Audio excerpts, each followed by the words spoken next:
Flo, speaking of confidence, I mean, you had a phenomenal preseason, and it just built as the 3 preseason games went along. But you've not been on the field since. Can you talk about just translating the preseason over to a regular season? It's built that hunger. Week 5 is now, and I ain't played since the last preseason game, and I've been hungry ever since. Like, I'm thankful and thank God that I'm able to show what I got, just to prove to the world that I belong.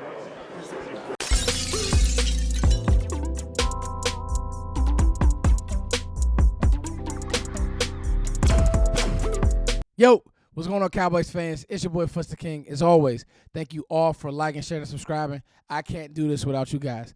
That was Ryan Flournoy. Y'all know how excited I am that he's going to actually get the opportunity this week. And we'll talk about a little bit of that. Like, it's been a long time coming. We're going to talk about it. You guys can hear his confidence.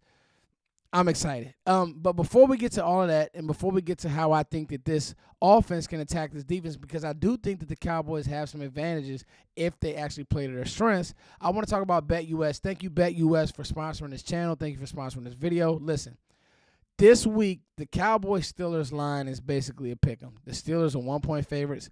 I would take that. Like, I'm playing that, and I'm playing the Cowboys because I think they can win this game.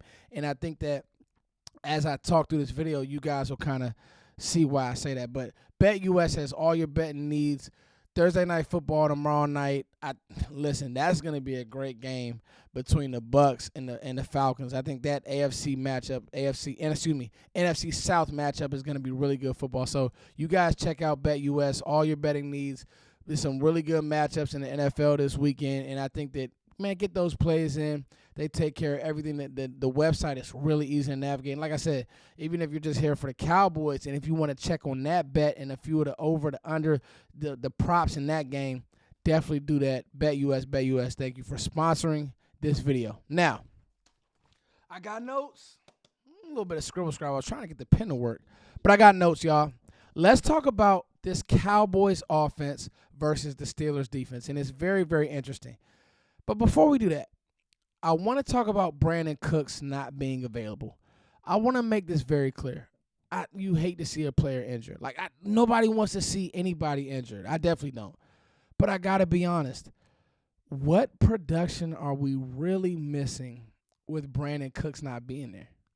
Like, Cooks is somebody who I've said all summer, I'm like, listen, not even summer. We go back to draft season. I like Brandon Cooks. I think that he stretches the field. I think that he does the arrow thing. I mean, he runs the corner route really great, but I don't know if he's the target that the Cowboys need in this moment to really spark their offense. What I mean by that is he's a smaller body. He's kind of harder to find. He doesn't even have that possession vibe anymore with him. I just don't know. Like, I'll never forget. It was the Ravens game, may have been the Giants game. They run a comeback to Cooks, it's a pass breakup. They run a comeback to Tolbert, it's a catch.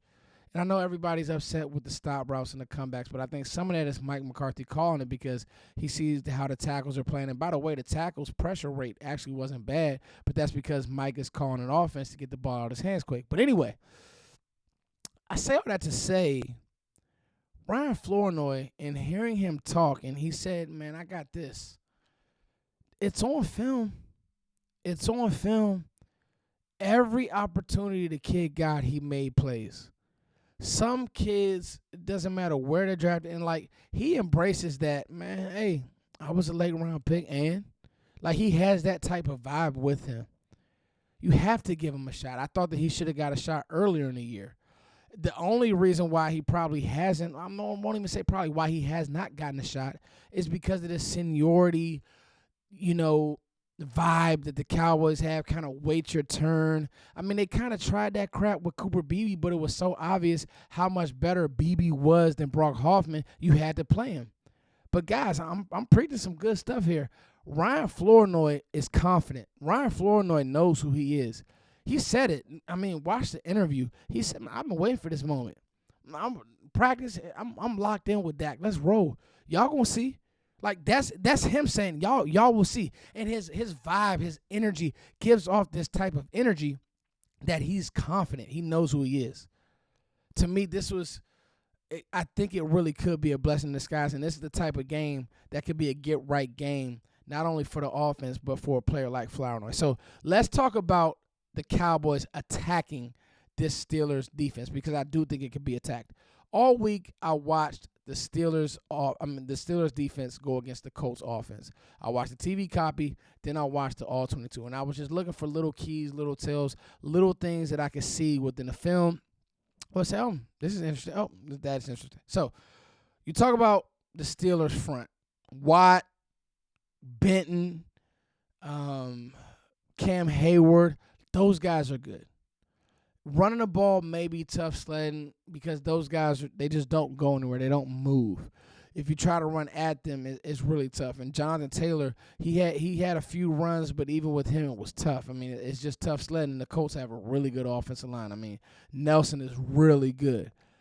But as I got to the back end, and I'll say this, and I wrote this down, Josh Downs, I wrote down Josh Downs' name. He had a field day in the middle of the field. He really, really did.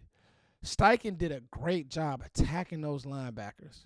Peyton Wilson attacking them. 50. I didn't even have his number written down.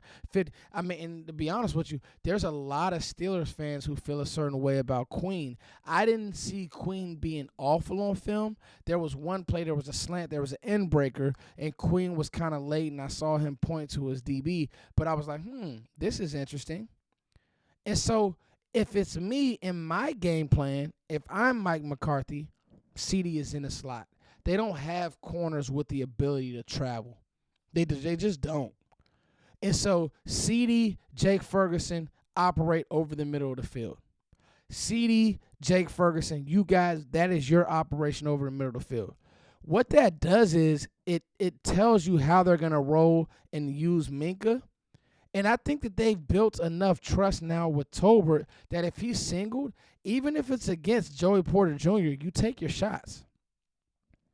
If it's Turpin and you want to throw a 9-ball, you take your shots. Joey Porter Jr. didn't have a good game last week. He gave up 70 yards. There was a few other plays where I thought could have been on him, but he wasn't responsible when they didn't put the yardage on him. But Joey Porter Jr., and I said this when he was coming out of Penn State, really grabby, really physical, excellent tackler, but in coverage, there's a little bit left to be desired. I think that you can attack this Steelers back end. I think you have to run the ball just enough. Okay, keep them honest. I like the game plan last week. I think that, honestly, across the board, I won't say that the Giants' defense is better, but that front may have a little bit more juice pass rushing wise, especially because Alex Highsmith isn't playing. I'm giving y'all some good stuff now. We got to talk about a Colts offense that was led by Joe Flacco that just made throw after throw. Josh Downs whip route. Josh Downs slant. Josh Downs over. Throw after throw. I think that the Cowboys have enough offensively to attack this Steelers defense. Now, we got to talk about Watt. Watt is a really good player, and him and Terrence Steele, hold your breath. There's going to be reps where Watt wins. That's what he does.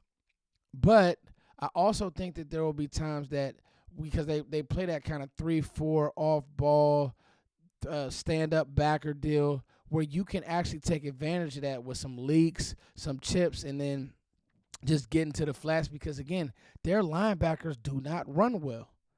I think Steelers fans will probably tell you that. Their linebackers do not run well.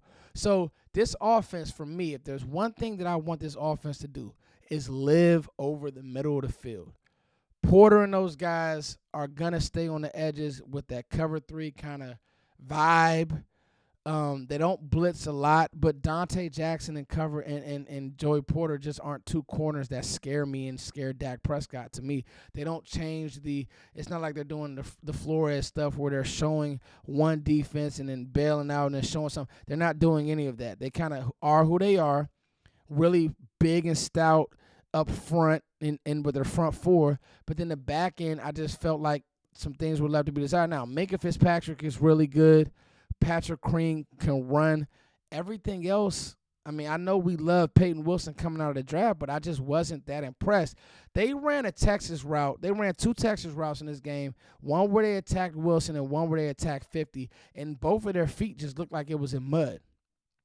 So, you guys let me know what you think the Cowboys have to do offensively to win this game. But to me, it's attack the middle of the field with CeeDee Lamb. Make them use resources to stop CeeDee Lamb, and then build your offense off of that.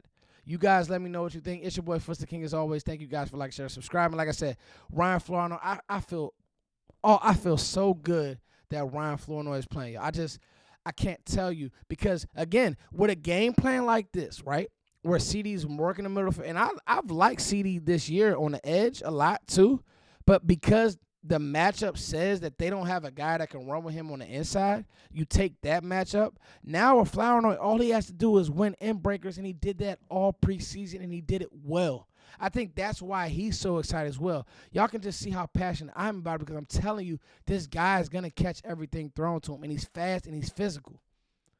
You guys let me know what you think. Is Foots crazy? Is Foots being the hopium guy? You guys let me know what you think. As always, thank you all for liking, sharing, subscribing. It's your boy, Foots the King. Smash the subscribe button.